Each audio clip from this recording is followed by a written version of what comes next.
Hello everyone. So today we'll learn how to use the index match function. It's a very advanced form of VLOOKUP, and you must first of all be very conversant with VLOOKUP to understand how the index match function works. I must tell that this is a very powerful tool, and a lot of analysis can be done by using this function, and you can create dashboards and do a lot of things very efficiently using the index match function. It mainly is useful in picking up values from an array, and it uses an unique identifier to do so. We'll see in details how the values are picked up. So first of all, we will see how the functions work separately. So we'll first see how the match works, then we'll see how the index works, and then we'll see how in combination we can use it to a full potential. So let us first understand how the match function works, and for this I have prepared a small data set including array of 15 rows and approximately 20 columns.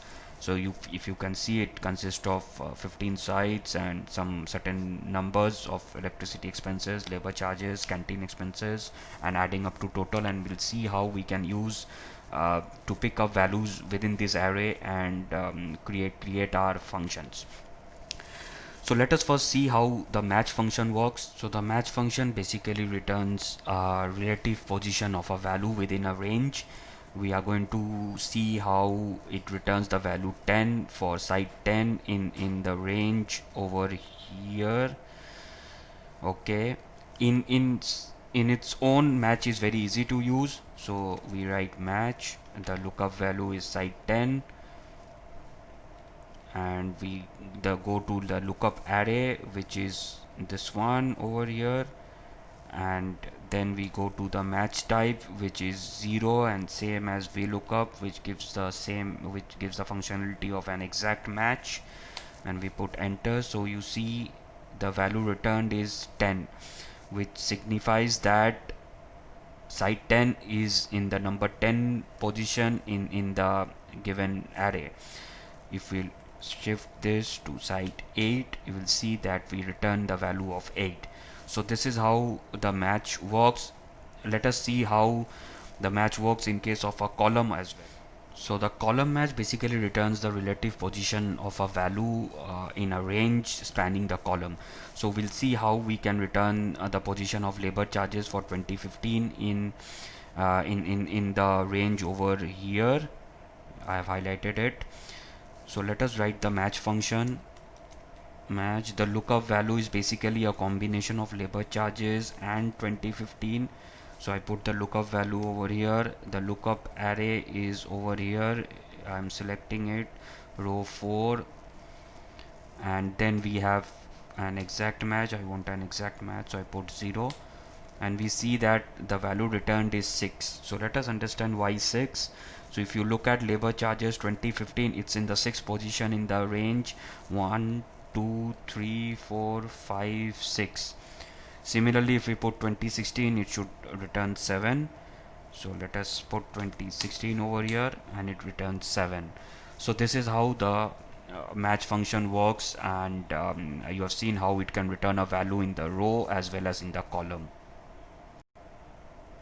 So let us now see how the index function works. So the index function helps us to return a value of position within an array. So I want to know the value of site 8 labor charges in 2016. So if we look at the data set over here, site 8 labor charges for 2016 is 999. So similarly, I can pick any value from over here, like I can pick the canteen expenses for 2015 for site 9. So this is where the index function comes in, and we'll see how to use the index function now. So let us write the index function.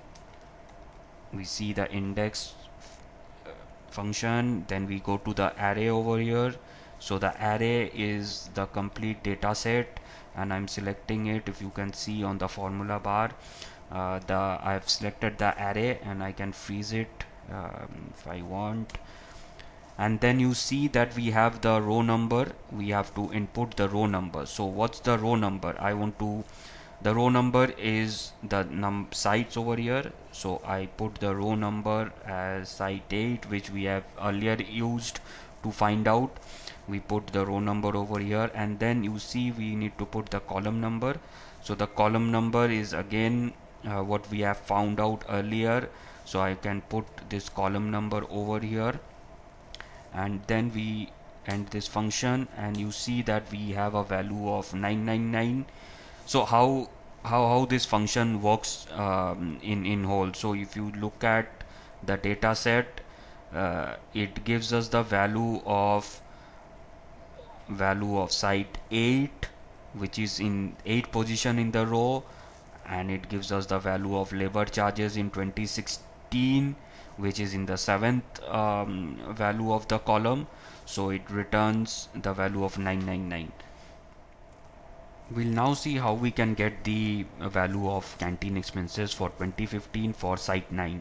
So for that, first I'll make the changes over here as site 9, which gives me a value of 9 over here. I'll put canteen expenses over here, and I put 2015 over here. So as you can see, it's number 11 in the array, and it gives us a value of 59. So let's see how the value 59 comes. If we go to the data set, canteen expenses for site 9 for 2015 is 59, and you can see the relative position of 59 in the array is in row 9 and in column 11. So this is how the index function works. I hope I've been clear in it, and now we'll see how we can use the index and match function in combination, which is again extremely powerful. In order to understand the index and match function in combination, I've designed a small dashboard over here. So you see, if you can see over here, the C7 gives us the drop down of the different sites that we have. In over here we have the drop down of the different types of expenses, and here the drop down of the number of years. I have then put a unique identifier, which is a combination of the expenses and the number of years, based on which we will return the value.